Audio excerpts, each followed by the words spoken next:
Y'all don't get excited. I know this crowd. I didn't dress up for y'all this morning. Good. I got some official duties down here, so I knew better than to wear a tie, but y'all are thankful I got my tractor tie on here today.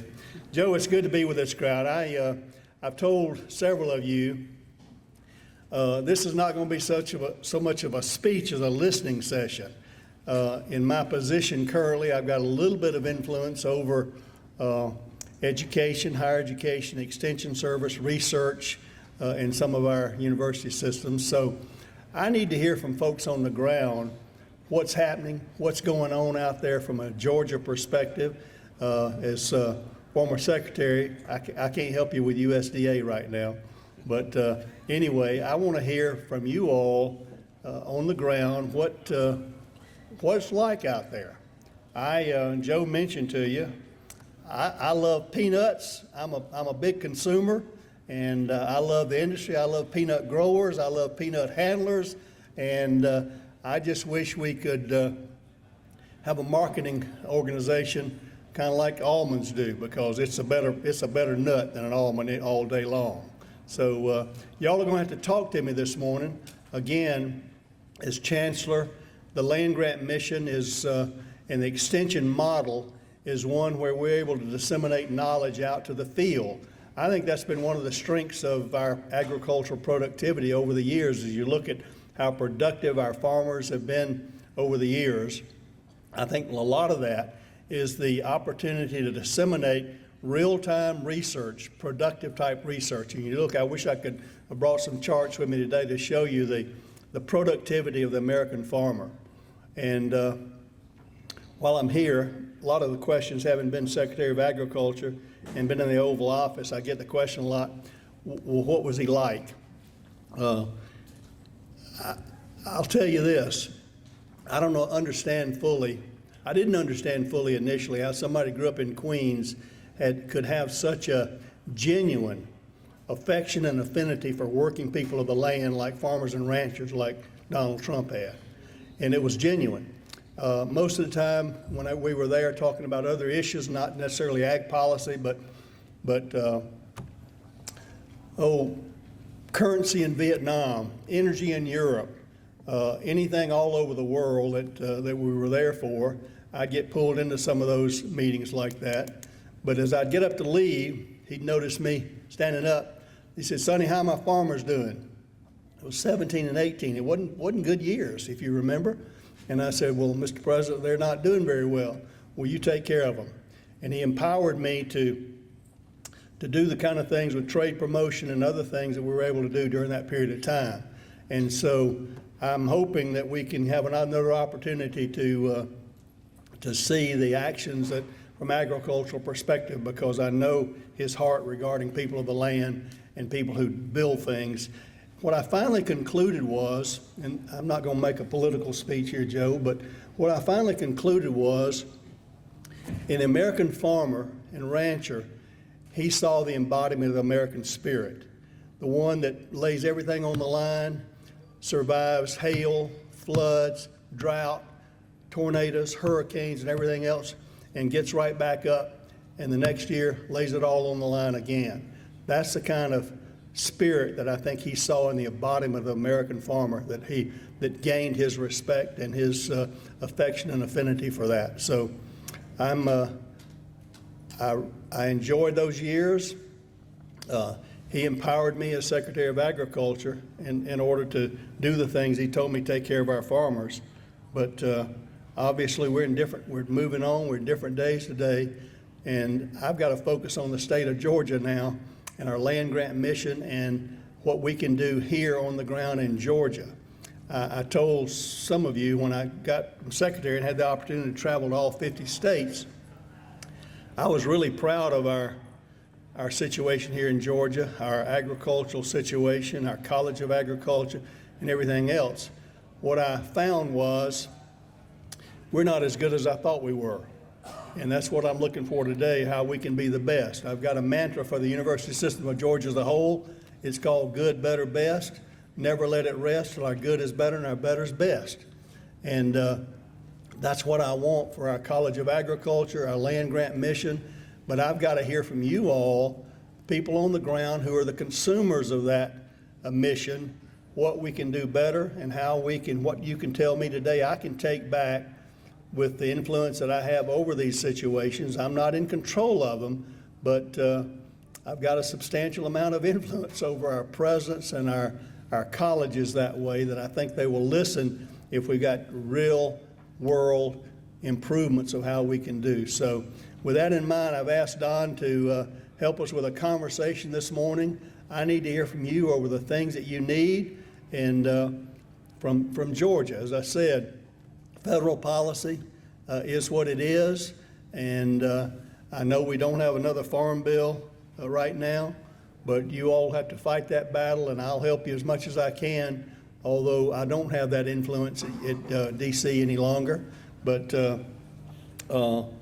I want to hear specifically from Georgia, what can we do right here in the state of Georgia, and really as it results, as it moves on out to the southeast in the peanut growing region, obviously from Florida, Alabama, the Carolinas, Virginia, that kind of thing. And what's good for what happens in Georgia regarding peanuts is good for the industry as a whole. So that's what I'd like to know this morning, Joe. So if your crew will help inform me and educate me, I want to take back stuff today rather than I came with empty pockets. I didn't bring a whole lot, but I want to hear so we can also know what my job description is for the next few months over how we can make it better for the peanut industry in that regard. So Don, you got a microphone there? I have one. Who wants to go first? So everybody be thinking about this, and we'll actually take comments from Florida, but none of them are football comments, right? It's all got to be about land grant. Yeah, well, I know this is a Southern Peanuts, and I focus on Georgia because that's the one I can directly influence. But obviously, I think the things that we improve from the peanut perspective in Georgia flows over to our neighbors, and vice versa. We get ideas from them as well. So that's from a research perspective, from any kind of things that we can influence in our educational system is what I need to hear from you all today to help me understand how we can do better regarding this industry and how we can promote it from the base research area and other ways. So what I want you to do is hold your hand up, and we'll come to you. Sonny, I want to start with one thing. First of all, I've known you for a long time, and I know that you have always done everything that you did with a business mind. It wasn't about being a politician. It was about good business. And one of the things that I've had discussions with even President Moorhead on is that the land grant mission isn't just in the College of Agriculture. We need help from our business schools right now. We've got a business model that's not working for everybody.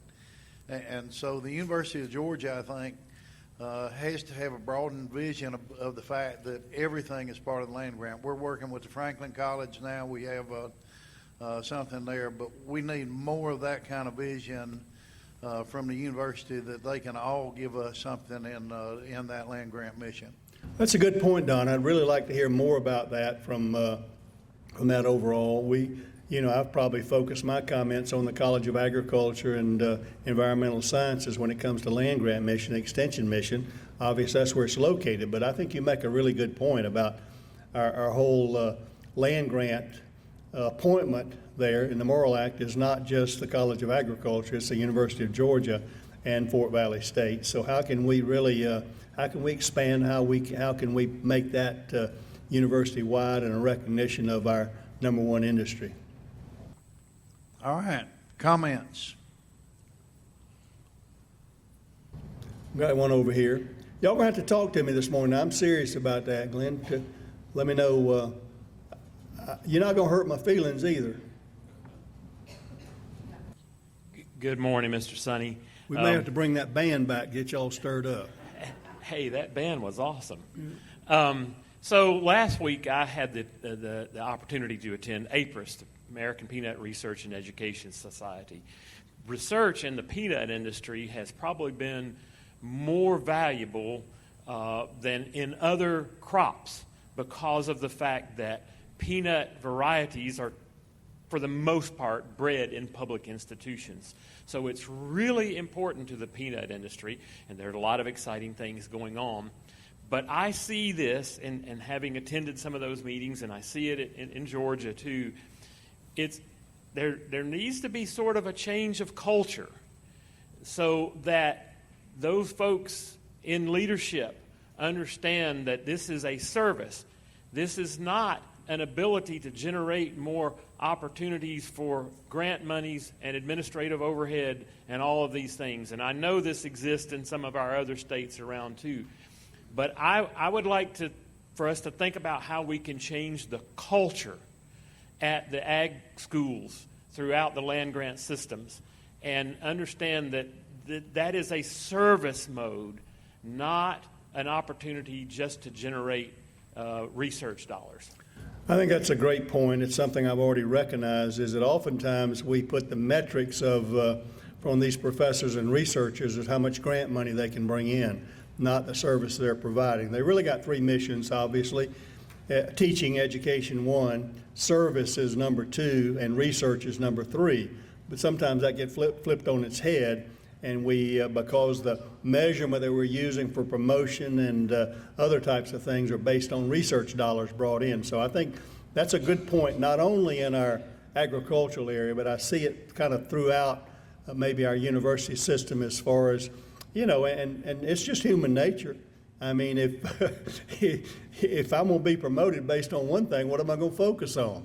And I think the point that you bring is really good, and it will inspire me to go have a conversation with the president, provost, the dean, and not just our College of Agriculture, but really how we right-size that and how we get our accountability measures aligned with that 3 tripartite opportunity of education and service and research. And so, along to those lines, we got some of these professors that don't want to get in a classroom; they want to have teaching assistants. So that's where we need that as well. So not only is some of that service aspect deficient, sometimes our education is deficient as well, focusing on where the grant money is. And they're under a lot of pressure, obviously, to raise money because that indirect cost attribution is pretty stiff out there, and the university has become dependent upon that money as well. So I hear you loud and clear. That's a great suggestion. What your comments this morning will inspire me to put it on my to-do list to have a direct conversation as well. So who else? That's a good point. Got somebody over here? Okay. I did. I recognize John. I don't need to turn the microphone over to Dina. That's right. Well, Governor, on a personal level, excuse me, Mr. Chancellor, on a personal level, county agents, Grady County, where I'm my home county, we have a very good county agent right now. But we have in the past, as a good county agent retired, we've gotten one that hadn't been as good and really lost a lot of support for the program. And then when we really get a good one, he stays a few years, and then some chemical company or even the university promotes him because of his talent. And then we're, struggling trying to find another county agent that's good with crops, that knows more than just the 4-H type aspect of it. I know county agents do not get paid as much as young farmer teachers and FFA teachers, and if you've got a county that supports them and supplements them, but in the future, and it's been addressed over and over and over again, but that is one of the most important things. That's the person we see on a daily basis or text or call on a daily basis, and we just need to appreciate and support those county agents all we can, and you're in a position to do that. And my father always said, you never can fault a person for better themselves, so I'm not faulting them for taking that chemical job or whatever when they can double their salary or more and all, but we need to support the county agents. That's a good point, John. I want to ask a couple of questions about that. No, we can't do anything on the outflow, obviously, if somebody's looking for better opportunities. I need to hear from you about the inflow.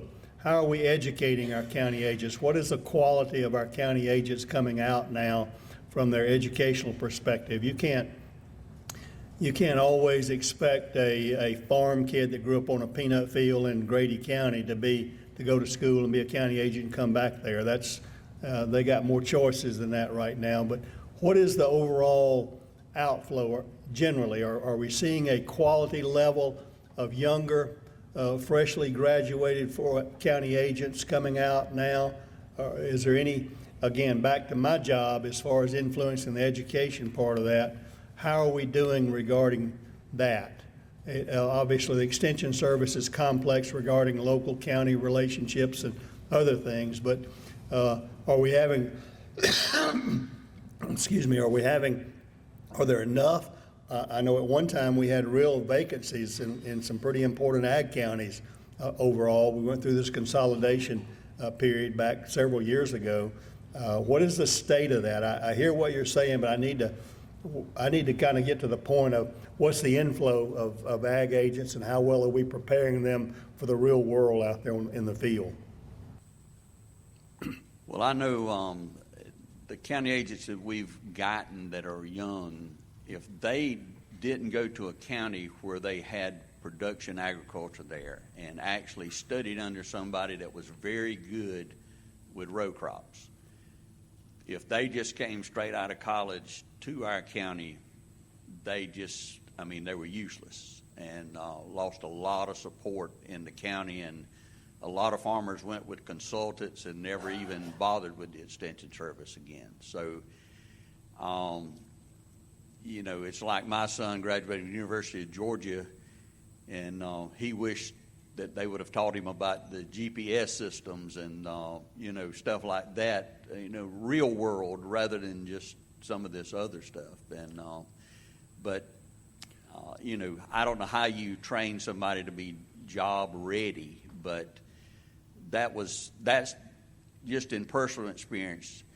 When you're in a county like we are that's heavy production agriculture and that there's a job opening, you either you have to steal a county agent from another county that's trained, or you just don't have anybody that's capable.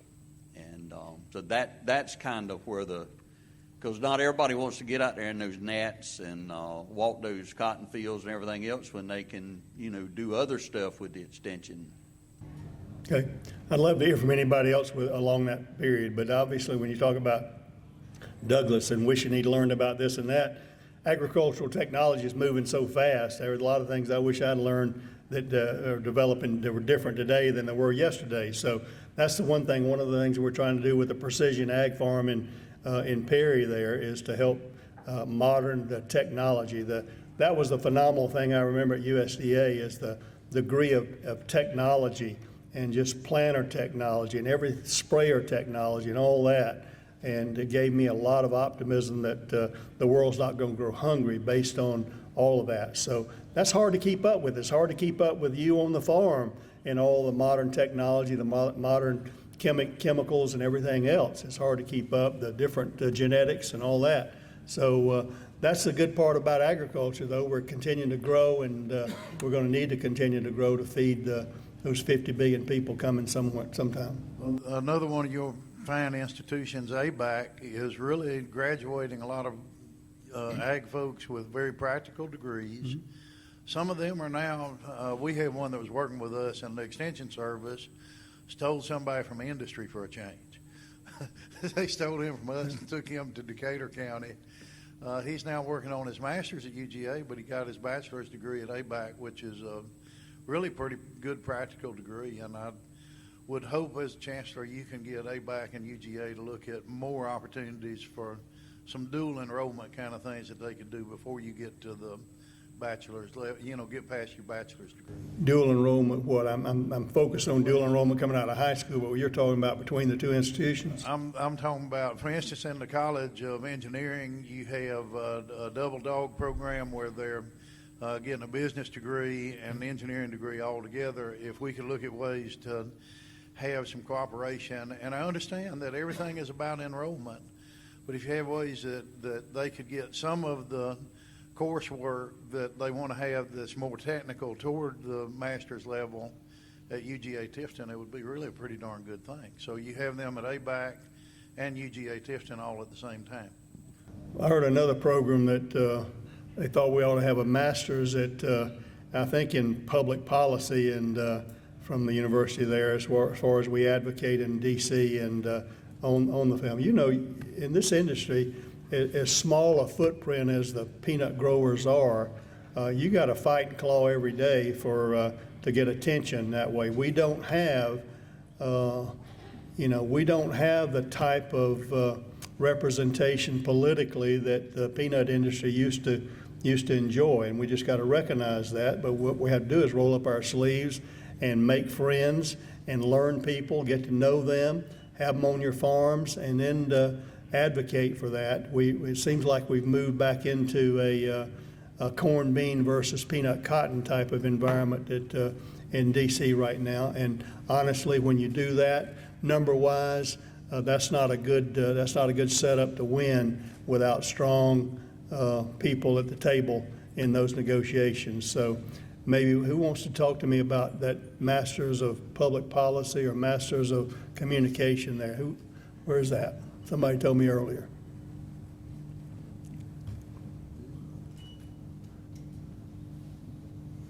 Where's Bob? Bob Redding in here? Bob, you can never know where Bob is. Yeah, well. Chancellor, when John Harrell talked about the Extension Service, he kind of stepped on one of my sore toes. Scriven County is in its 4th or 5th year with no county agent, and it's starting to take its toll. Yeah. What's the barrier? What's the some people that are up the line that's guiding this process say the very few applicants that there are not what we need in a heavy ag county like Scriven County. So are y'all having opportunities in turning them down and interviewing them, or just not getting any? Well, we thought we had one coming on July the 1st, and lo and behold, he went back home to South Georgia. Okay. Looked like a real promising candidate, Right.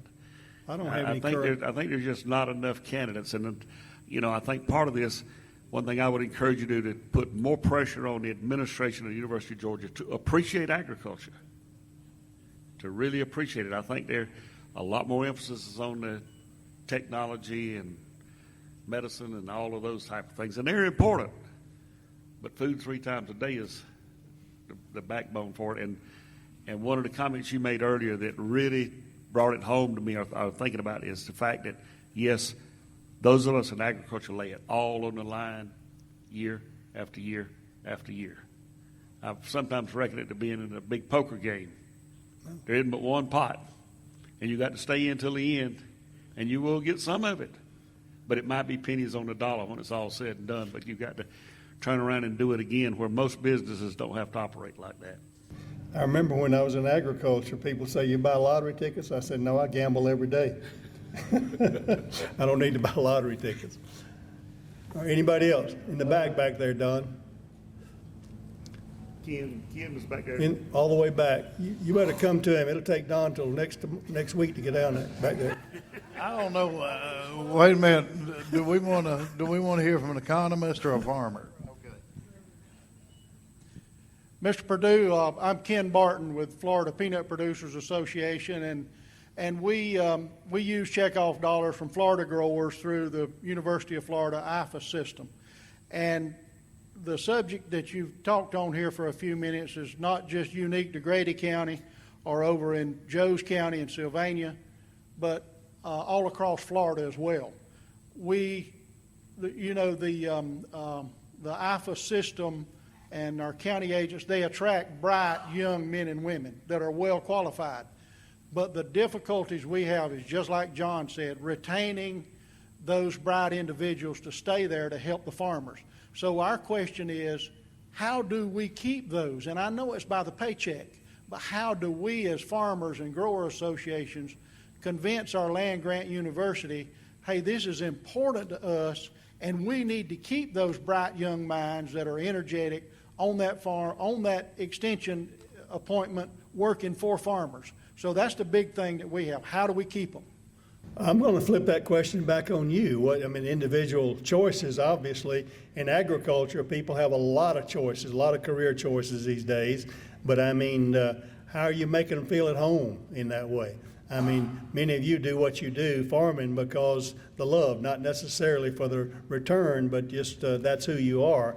We got to get the right people in the bus to start with, and then treat them right, bring them into the county family, that way, and make them valued. And there are a lot of things. Just appreciation goes a long way. So there may be some other ideas, but I don't know that I know how to answer that question from the beginning. That you might want to do some exit interviews with these people leaving and saying what would have kept you here, or counter offer that way as they're thinking about doing that. But that means they've got to have mentors. Many of these young people, if you connect them with really farming mentors in those counties, father figures, grandfather figures, grandmother figures, and those kind of folks, those relationships become strong and embedded. Those are the ones that I see stay. Oftentimes, if they're out there on an island and don't really have the depth of relationship in the farm community, and they're not being reached out to, they're going to look to go somewhere else. But I don't really have the answer. I'd need to ask all the people in this room, what is the answer to keeping good county agents, and how do we do that, other than making them feel valued and approaching your county commission about current remuneration supplements that would make them have a living wage for what they do there. If you got one, do some NIL on it. So I'm going to I have two more, and that's the best we can do because we've got to sort of stay on time. But you'll be here for a little bit before you go to your other function. I know you've got to be somewhere. I will. I'll be outside, and a lot of times people like to give questions or answers privately, and I'll be here around for a while. So I'm going to first go to Nathan, and then Kent. I'm going to go to Kent, and then we're going to finish this part of it up so that because if I don't let the Ports Authority speak, Kent's going to be mad at me. So.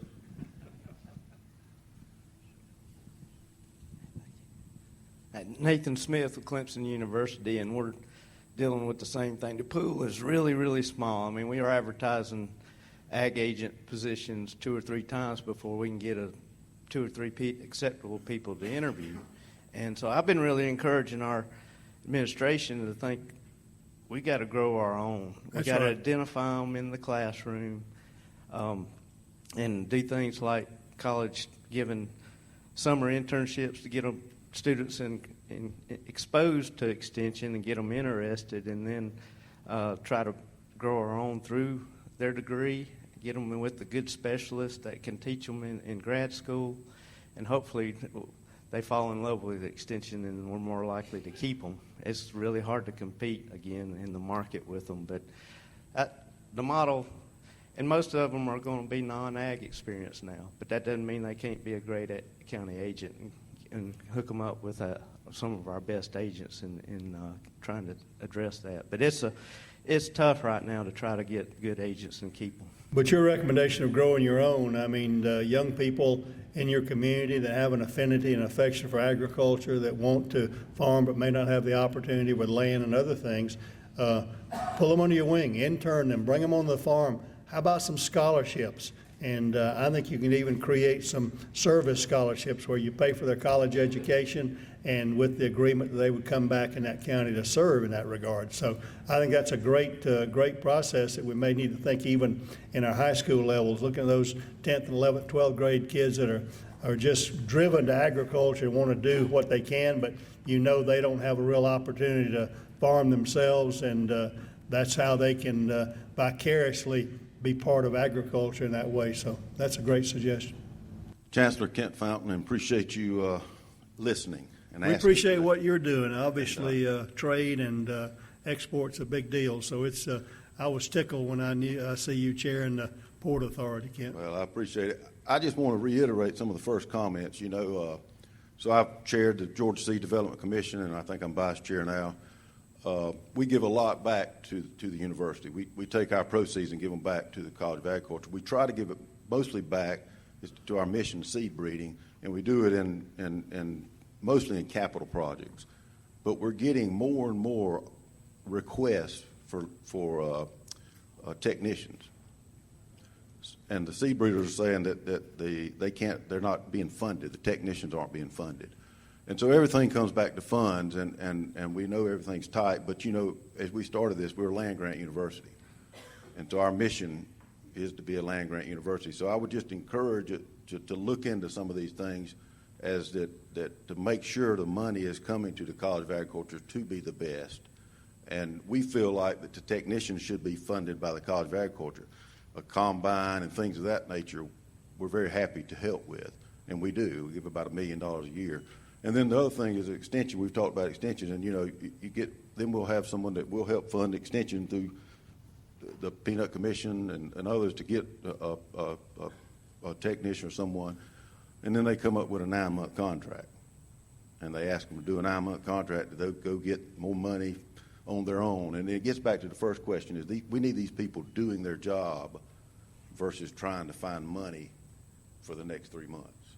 So I just encourage you, it's just to reiterate what was said before, just encourage you to look into this. And you know, we've got an opportunity with extension. We've got a new director being hired, I think, in the process now. You know, extension is near and dear to my heart. It's near and dear to every grower out there. And we've just got a lot of opportunities. And I think that you're in a position and the right person at this time to be able to help us with these. So, thank you. Don, didn't we finally make some progress on our technician issue this last year? Absolutely. I was going to brag on you a little bit, but the state constitution actually causes funds to the university system to be a block grant. It's Article 8. So all of the funds are a block grant. The legislature thinks that they have some authority, but I was looking at 3 technicians, and really the first person I talked to was our Chancellor, Sonny, Perdue, and he said, if you're not taking any of my money away from anything else, I have a hard time getting upset about that. So he gets it. You want to make some final comments? No, I thought we had one other question, but you're kicking me out. I'm good. Well, no, I won't kick you out.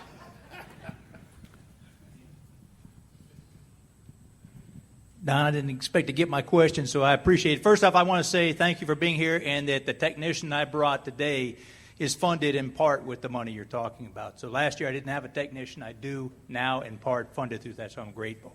So the question I have, sir, in reference to all of this is that as the University of Georgia strives to be number one in football, the University of Georgia College and the university strives to be number one in rankings around the country.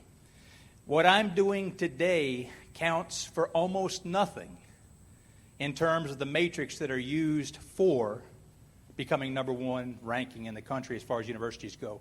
How do we address the concerns here of training people to do what we need, farmers need them to do, when the matrix for being a number one university in the country or in the world gives little credit to those efforts? I think, again, it kind of maybe goes back to the first comment there about the metrics and the measurements and what people are rewarded for potentially in that way. And that'll be a good investigation for me to see what we're really measuring our promotion capabilities on in our colleges of education, and to do that. So I think that's the first thing to figure out. You know, you get what you inspect, not what you expect in that way. And how do we label those and let people know what's important in that regard along those lines. So, Don, thank you all. Thank this crowd. I appreciate Joe opportunity to be here.